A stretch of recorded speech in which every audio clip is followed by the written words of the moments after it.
Thousands of fentanyl pills, along with large quantities of cocaine, meth, and other illegal narcotics were seized during 8 raids last week. This operation culminated with 11 people in custody and charged. On Thursday, December the 10th, the Guns and Gangs unit, as well as the CPS tactical unit, began executing warrants on residences and vehicles across the city in connection with an organized crime drug trafficking ring. In total, more than $260,000 in drugs were seized, along with nearly $10,000 in cash and a large amount of cutting agent and drug paraphernalia. Over 3,500 fentanyl pills, 58 Percocet pills, and varying amounts of cocaine, crack cocaine, methamphetamine, heroin, psilocybin, and marijuana were recovered.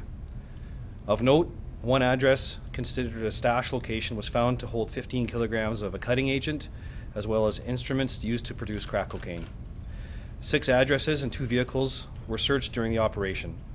Charged with a variety of drug-related offenses are Kaylee Pico, 22, Joseph LaRoche, 35, Rodrigue Najam, 27, James McLean, 21, Ben Johnson, 20, Jonathan Bejo, 23, Corey Hingston, 28, Leanne Barron, 35, Amin Al-Assad, 31, Mohammed, 21, and Terrell Gunther, 18. Warrants for a 12th suspect are currently being sought. This drug activity is believed to be at the core of much of the gun violence seen in Calgary in the past year. So I'd be happy to take any of your questions now. Can you elaborate on the core of violence? How many shootings has it been connected to, that sort of thing? I can't give you numbers on how many shootings it's been tied to, but we believe these people have some sort of criminal association to a lot of the people that are involved in the actual gun violence. So as I mentioned before, a lot of the gun violence and drug trafficking are interrelated, and we believe these people are a portion, certainly on the drug side of the violence. But not on the gun side? Correct. Did you seize any weapons from any of these? No weapons were seized during this investigation. What does a bust like this mean in terms of the city's fentanyl trade? I think it's going to have, I hope it has a significant impact on it. It'll probably be a short-term impact, but hopefully over the next few weeks, though, we'll see some sort of reduction in supply. Can you talk about the relationship of these people arrested and charged? Were they all working together? Are they part of 2 separate groups or 3 separate groups? They all had criminal associations to one another. How that actually looked, I'm not sure. But they certainly had knowledge of one another, and they may have acted in isolation and sometimes in concert as drugs became available or became unavailable. How long had this been ongoing? I mean, has this been something that you've been looking into for months? Was this something a member of the public led you to the week before? What can you tell us? This was a 10-month-long investigation. Is it fair to say fentanyl's been the primary driver of all the violence we've seen this year? There certainly seems to be a strong correlation between the groups that traffic in fentanyl and the violence. And I think it has something to do with the profitability of the fentanyl. How significant in terms of the fentanyl trade is this bust? Is it a big chunk of it, or is there still lots left to do? Yeah, I think it's big, but sometimes we don't know what we don't know. And as we keep investigating these fentanyl groups, we find out that you arrest one and 1 or 2 more seem to take that person's place. Where would you put these operators on the hierarchy? I mean, when fentanyl first started showing up, we saw some busts of some pretty established and organized crime groups like biker gangs. Are these guys more mid-level distributors, or do you have any knowledge of whether they're bringing it in or where they kind of sit on that whole I would characterize these people as sort of the mid-level type, so they would have potentially people working for them. So they'd be the mid-level drug traffickers. At a previous seizure, you guys mentioned that a tip from the public had led to, one of the other, was going to lead you to another seizure.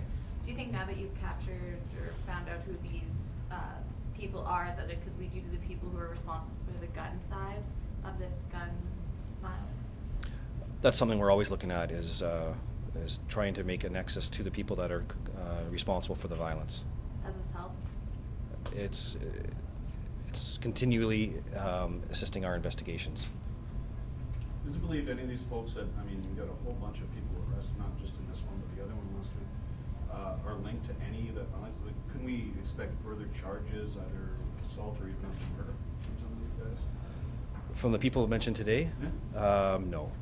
There's a bit of a divide between them and the violence side. Can you give us a bit of an overview of the landscape? Like, it sounds like, you know, instead of back in the day when we had two groups kind of going at each other, it's more of a web of a whole bunch of people. Can you describe that landscape and how it may be posing challenges for you guys to sort out who's who in the zoo? Well, one of the things that makes it challenging for us is that a lot of these associations seem to be along the lines of access to drugs, and so on a Tuesday, if Mr. X has a certain amount of drugs, he's relevant for a period of time, and then but when Mr. X no longer has drugs, people move to a different source. So that these groups are always, they're fluid, and allegiances run thin. So that makes it difficult for us. Even more so, looking at the addresses that were raided, it seems to be every quadrant of the city. What sort of problem does that pose for you? That really doesn't. Can't quite pinpoint that this is where the hotspot is. That's by design. A lot of these people decentralize their operations, though, so that's not all in one block. They purposely do that, and we've dealt with that for a long time. So. I want to pick up on something you said a second ago when you said allegiances run thin. Are we seeing some of this violence, for lack of a better way of putting it, reaching a personal level, that it's not just business or turf, that there may be now a level of volatility there being introduced by people who just plain don't like each other and are beefing? Could you say that again? Sorry. Are we looking at violence that isn't just related to the business of the drugs, but also when you talk about allegiances, that these people may be beefing and there's a more personal element of it? Yeah, sorry, I just couldn't quite hear you. Drugs are part of it, and then there's this other sort of nebulous area that we don't really understand about why people are shooting at one another. We think it's stemmed from perhaps a drug deal, and it's evolved now into just absolute hatred towards one another, and that's why people escalate towards gun violence so readily. Very concerning. What kind of connection is there to drug trafficking in Lower Mainland BC? We see it. We know that a lot of our drugs are coming from the Lower Mainland, and but certainly with these people, we didn't see any of that connectivity to the Lower Mainland. But it's at play, and it's not too crazy to think that a lot of these drugs are coming right up Highway 1 right into Calgary from Vancouver.